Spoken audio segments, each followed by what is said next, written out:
Pagbasa mula sa aklat ni Propeta Baruch. Jerusalem, hubarin mo na ang lambong ng panluluksa at isuot mo ang walang hanggang kaningningan ng Diyos.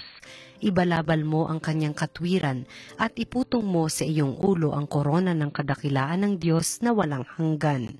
Itatanyag ka niya sa lahat ng dako, tatawagin kang kapayapaang bunga ng katwiran at karangalan ng pagiging makadiyos. Jerusalem, tumindig ka at umakyat sa mataas na burol. Tingnan mo ang iyong mga anak na sa isang tawag lamang ng Diyos na banal ay natitipon mula sa silangan hanggang sa kanluran. Nagagalak sila pagkat hindi sila kinalilimutan ng Diyos. Bihag silang inagaw sa iyo at kinaladkad na palayo. Ngunit kayo'y ibinabalik sa iyong sakay sa kaluwalhatian na wari nakaupo sa maharlikang trono.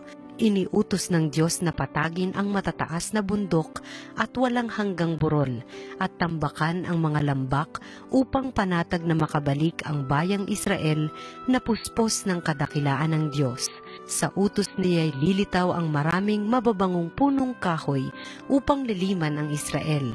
Aakayin sila ng Diyos at babalik silang masaya sa pangangalaga ng kanyang habag at katwiran at liligaya sa liwanag ng kanyang walang hanggang kaningningan. Ang salita ng Diyos. Gawa ng Diyos ay dakila, kaya tayo'y natutuwa. Nang lingapin tayo ng Diyos at sa Siyon ay ibalik ang nangyaring kasaysay ay parang isang panaginip. Lahat tayo ay natuwa, masasayang nagsiawit. Gawa ng Diyos ay dakila, kaya tayo'y natutuwa. Ang sabi ng mga bansang nagmamasid sa paligid, ang ginawa ng Diyos nila ay dakila anong rikit, dakila ngang masasabi, pambihira ang ginawa, kaya naman kami ngayon, kagalakay di kawasa. Gawa ng Diyos ay dakila, kaya tayo'y natutuwa. Kung paanong inuulan yaong mga tuyong batis, sa sariling bayan namin kami poon ay ibalik, silang mga nagbubukid na nagtanim na may luha, bayaan na mag-aning, masasaya't natutuwa. Yaong mga nagsihayong dalay binhit na nanangis, ay aawit na may galak, dalay ani pagbalik. Gawa ng Diyos ay dakila, kaya tayo'y natutuwa.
Ang mabuting balita ng Panginoon ayon kay San Lucas.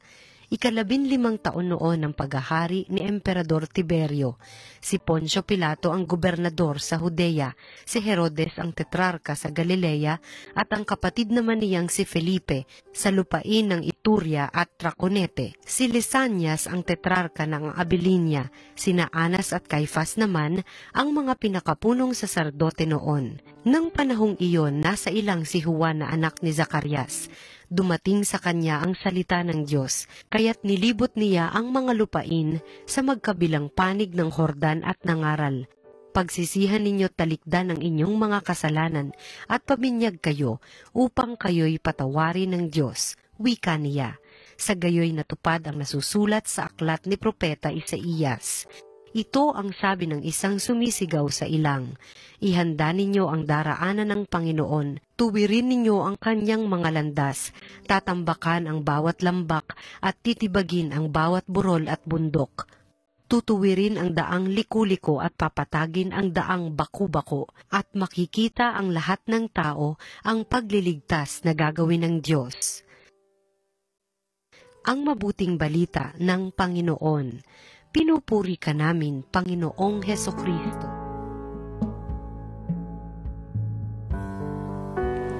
Ang kapistahan ng Immaculate Conception ay ililipat bukas ngayong taon. Ang December 8 ay tumama sa araw ng linggo ngayong taon. At ang araw ng linggo sa panahon ng Adbyento ay mas mabigat kaysa anumang kapistahan. Kaya bukas ang holiday of obligation para sa Immaculate Conception. Pastutuan na natin ang pansin ngayon ang mga pagpanalangin at mga pagbasa sa ikalawang linggo ng Adbyento. Ang hangarin natin para sa pagdating na muli ni Jesus ay maliwanag na inihayag ni San Pablo sa ating pagbasa ngayong linggo. Sinulat niya, pagdating ng araw ng pagbabalik ni Kristo, matagpuan kayong malinis, walang kapintasan at puspos ng magandang katangiang kaloob niya, kaloob ni Jesus sa karangalan at kapurihan ng Diyos. Dahil sa hangaring ito, pinaghahandaan natin ang ating sarili hindi lang para sa Pasko, higit sa lahat sa pagdating na muli ni Jesus. Ito ang panawagan ni Juan Bautista. Wala naman sa atin ang malinis na. May mga kasalanan tayo, pero may paraan pa upang maging malinis sa pagtanggap natin kay Jesus. Yan ay sa pamagitan ng pagsisisi. At pinapakita natin ang ating pagsisisi sa pagtanggap ng binyag at sa pagtanggap ng kumpisal. Ito nga ang panawagan ni Juan Bautista. Magsisi na sa ating kasalanan. Kapag tayo ay nagsisisi at nangungumpisal, nadidelete forever ang ating kasalanan. Naging malinis uli tayo. Nawala na ang alaala ng ating kasalanan sa mata ng Diyos. Natatanggal na ito. Pero hindi lang sapat na tanggalin ang kasalanan. I-develop din natin ang magandang asal para sa pagdating ng Panginoon. Palaguin at pagbungahin natin ang magagandang katangian na ibinigay sa atin. God wants us to be fruitful, not only to be clean. Yan ang gawain natin ngayong Adbyento. Pagsisisi at paglago sa kabutihan. Kaya nga sa panahong ito, hinikayat din tayo maging mapagbigay, maging matulungin, at malikhain sa paggawa ng mabuti. Maging generous tayo. Advent is also a time to advance in doing good works. May isang kaugalian na ginagawa sa ibang religious houses at ibang schools ngayong panahon ng Adbyento. Inilalabas ang sabsaban sa simula ng Adbyento, pero ito ay walang laman.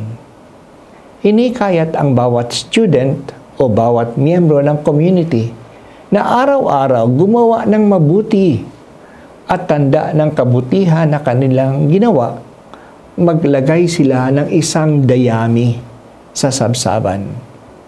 Ang inaasahan ng pagdating ng Pasko, ang sabsaban ay puno na ng dayami upang pagdating ni Jesus, komportable si baby Jesus dahil sa mga dayami na kanyang hihigaan.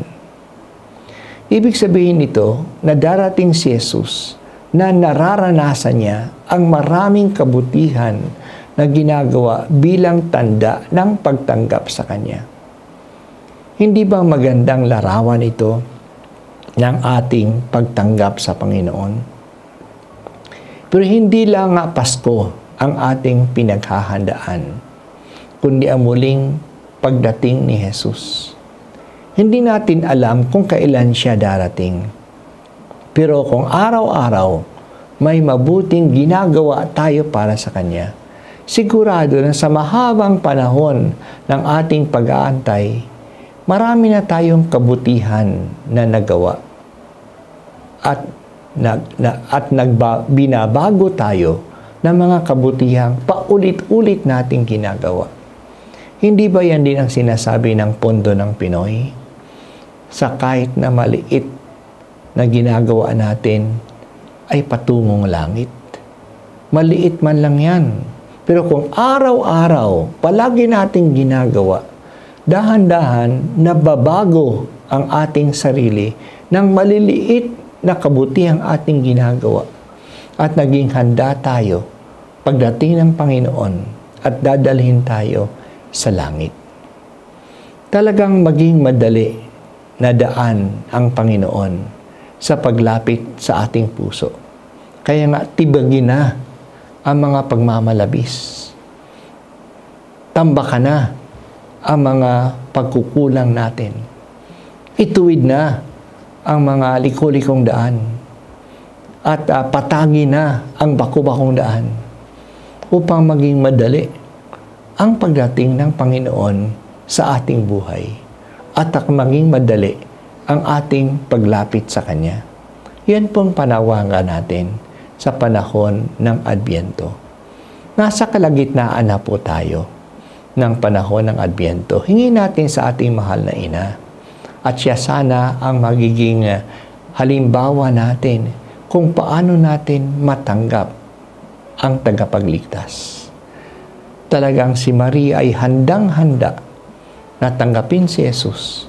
Kasi una, wala siyang bahid ng kasalanan sa buhay niya.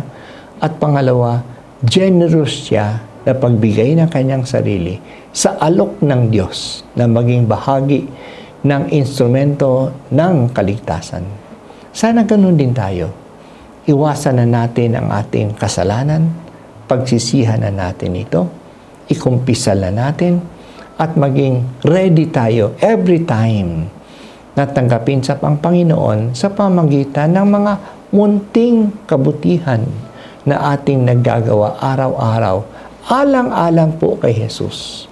Ang malagay ating intensyon sa paggawa ng kabutihang ito ng ating pagmamahal sa Diyos. Sa napakaraming mabubuting pagmamahal na ginagawa natin, ay talagang maging bukas ang ating sarili pagdating ng Panginoon sa ating buhay.